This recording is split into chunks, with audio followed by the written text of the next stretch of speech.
అనుకుంటున్నానని చెప్పి స్వామితో చెప్పడం జరిగింది. చెప్పిన తర్వాత స్వామి ఒక సజెషన్ ఇస్తారనమాట.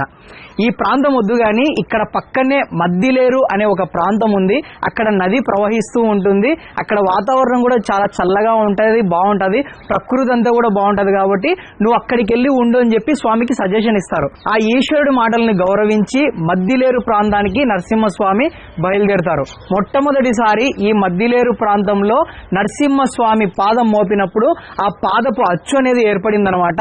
అది ఇప్పటికి కూడా మనం చూడొచ్చు ఆ ప్లేస్ లో.